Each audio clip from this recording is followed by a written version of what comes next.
FATF का मामला जिसमें पाकिस्तान में अब कानून साजी की जा रही है। पाकिस्तान को मुसलसल ग्रे लिस्ट का सामना है और ये पाकिस्तान पर मुसलसल थ्रेट है कि पाकिस्तान खुदा न खास्ता ब्लैक लिस्ट में आ जाए। FATF financial action task force का मामला जिसमें पूरी दुनिया से पाकिस्तान पर पाबंदियां लगाई जा सकती हैं कि पाकिस्तान में किस तरह से पैसा बाहर जा रहा है, किस तरह से पैसा इस्तेमाल हो रहा है। ये बज़ाहिर एक मामूली सा मामला एक आम आदमी के लिए लग रहा है, लेकिन अगले आने वाले वक्त में अगर इस पर कानून साजी और सख्ती के मामलात न किए गए तो पाकिस्तान के लिए कारोबार करना भी और बाहर आना जाना भी मुश्किल हो सकता है।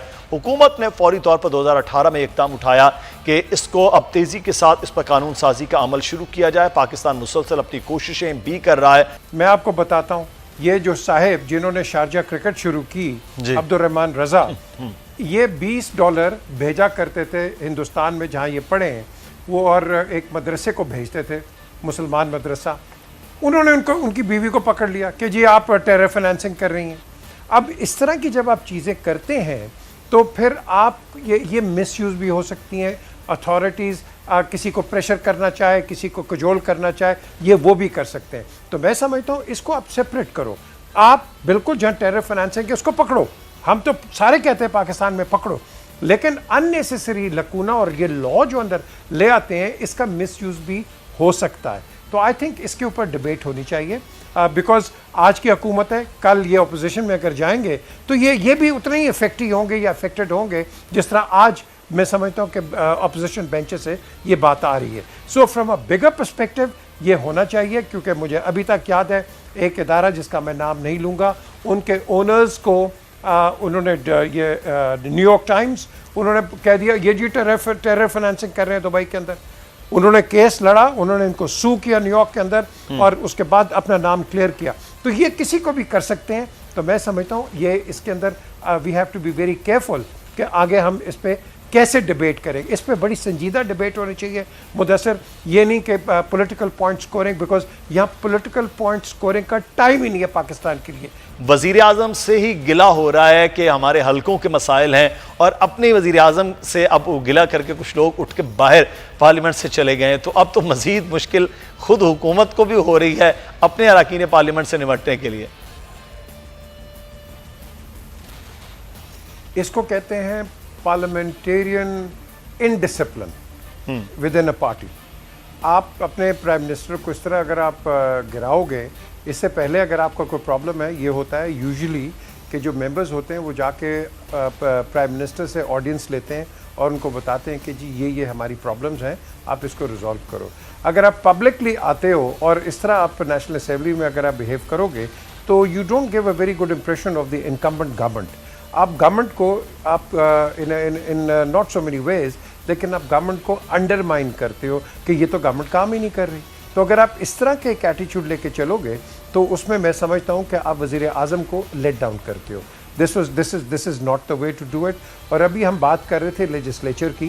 देखें, जब तक दोनों गवर्नमेंट एंड अपोजिशन एक पेज पे नेशनल इंटरेस्ट पे नहीं होंगी तो आप जो मर्जी कर लो, ये एक मीनिंगलेस डिबेट होगी मुदस्सिर। मैं आपको एक एग्जांपल देता हूँ। पिछली गवर्नमेंट के अंदर यहाँ आपको पता है कि पाकिस्तान में सबसे बड़ा जो एक क्राइसिस है वो ट्रैफिक का क्राइसिस है, क्योंकि आपको क्या करते हैं, अगर आप बड़ी गाड़ी हो, छोटी हो, जो मर्जी हो, एक गरीब आदमी तो बेचारा पिस जाता है 500 रुपये दे के। लेकिन जब ये 500 रुपये के अब आप फाइन करते हो और फिर वायलेशंस होती हैं, तो मुझे बताएं आपका फिर वो डेटरेंट कहाँ गया। तो मैंने यहाँ CTO से बात की, मलिक लियाकत थे यहाँ, अभी उनको लगा दिया माशाल्लाह खुडे लाइन। वहाँ उनसे पूछा, उन्होंने कहा जी हमने पार्लियामेंटेरियन से कहा है कि इसको आप 1000 रुपया कर ले ऊपर, ताकि कम से कम लोग डरेंगे और ट्रैफिक वायलेशन नहीं होगी। जवाब क्या मिलता है MPA से? वो नहीं जी, हमारा तो वोट बैंक ख़राब हो जाएगा अगर हमने बड़े बड़े फाइन कर दिए। अब आप इस एटीट्यूड से चलोगे कि सिर्फ पावर में रहने के लिए आप किसी को फाइन्स नहीं लगाओगे, बाकी दुनिया में भी होते हैं, हर दुनिया के अंदर है, लेकिन हम नहीं लगाएंगे क्योंकि जी हमारा वोट बैंक ख़राब होता है। तो अगर आपने वोट बैंक को ही देखना है इस तरह, तो आप तो वोट बैंक के साथ ज्यादती कर रहे हैं, आवाम के साथ ज्यादती कर रहे हैं और पब्लिक सर्विस नहीं कर रहे कि जिसके लिए आप इलेक्ट होके आए हैं। तो मैं समझता हूँ ये भी बड़े लकूनस हैं हमारे असेंबली के अंदर। कई ऐसे बिल नहीं पास होते हैं, क्योंकि जब डायरेक्टली एक आम आदमी या कोई भी शख्स सिटीजन इफेक्ट होता है तो वो कहेंगे नहीं जी ये तो अगले इलेक्शंस में तो हमें मुल्की वोट नहीं मफाद देगा। से ज्यादा तो हमें वोटर इस का मफाद सिंड्रोम जो से है बाहर जाना वो मद्देनजर हो जाता है उस वक्त पार्लियामान के अरकान के जानिब से। अच्छा, मैं दूसरा अहम मामला है, मियां नवाज शरीफ साहब सर वापस नहीं आ रहे हैं और अब अदालतों में भी उनके लिए मामला ज्यादा सख्त हो गया कि सरेंडर किया जाएगा उसके बाद ही होगा। तो फिर ये APC कुछ आपको लगता है कि कुछ ताकतवर होगी हुकूमत पर, कोई प्रेशर डेवलप कर पाए? अच्छा, बड़ा इंटरेस्टिंग आपने सवाल किया मुदस्सिर। मैं कल ही इनके लॉयर से बात कर रहा था, बैरिस्टर अमजद मलिक से, कल शाम को। तो मैंने यही पूछा, मैंने कहा भाई प्रॉब्लम क्या है मियाँ साहब की? हमें पता है कि उनका हार्ट का कंडीशन है, उनके इरेगुलर हार्ट बीट है, वो जो सबको पता है, फिब्रिलेटर अंदर लगा हुआ है। बट द क्वेश्चन इज कि इनके टेस्ट जो जिसके लिए गए ये क्यों नहीं हो रहे? तो उन्होंने कहा जी कि मैं सिर्फ आपको ये बता सकता हूँ कि उनकी जो कंडीशन है वो टेस्ट देने के लायक नहीं है। जब तक वो फिजिकली खुद ठीक नहीं होंगे, उनके टेस्ट नहीं होंगे जिसके लिए वो यहाँ आए हुए हैं। और उससे पहले अगर कुछ हो जाता है तो फिर उसके बाद आप कह लो कि आपके पास एक पॉलिटिकल क्राइसिस आ जाता है कि इस गवर्नमेंट पे आ जाएगा कि जी इन्होंने ज़्यादती की है, वो इलाज के लिए गए थे, ये हुआ फलाना हुआ। फिर मैंने कहा फिर आएंगे कब? उन्होंने कहा जी अब बेसिकली एक्सट्रेडिशन ट्रीटी तो है नहीं हमारी कोई पाकिस्तान और इंग्लैंड के दरमियान। अब एक ही तरीका हो सकता है कि जो इनकी जो गवर्नमेंट है, जो इनकम्बेंट गवर्नमेंट है, वो इनको लिखेगी होम ऑफिस को, होम ऑफिस तस्दीक करा सकेगा इनके डॉक्टर्स की कि हाँ भी तुम बताओ कि क्या है, क्योंकि वो कह रहे हैं ये रिपोर्ट्स ठीक नहीं है। लेकिन दूसरी वो कहेंगे नहीं जी आप ही ने तो इनको यहाँ भेजा था। सो ये बड़ी एक खिचड़ी सी है, जो कि खिचड़ी ठीक भी हो सकती है और एक बहुत अगली शेप भी ले सकती है। तो मैं समझता हूँ इसके ऊपर इस वक्त जो मियाँ साहब हैं वो एक स्ट्रॉन्ग विकेट पे हैं, जिस तरह बेनज़ीर भुट्टो साहिबा थी, जिस तरह जनरल परवेज़ मुशर्रफ थे, और जिस तरह गुलाम मुस्तफ़ा खर, जाम सादिक, ये सारे जो बाहर थे, ये एक लीगल लकूना है इसके अंदर।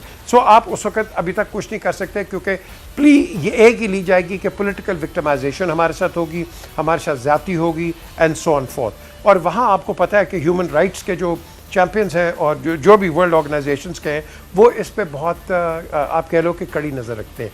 तो इस वक्त आई थिंक वो कहते हैं इसलिए हुकूमत के पास फिर इतनी आसानी नहीं है कि मियां नवाज शरीफ साहब को वापस ला सके। तो इतना आसान नहीं है कि मियां नवाज शरीफ साहब जो है वो वापस आ सकें। तो इसमें अब देखना है बहरहाल कि अगले आने वाले वक्त में अदालत जी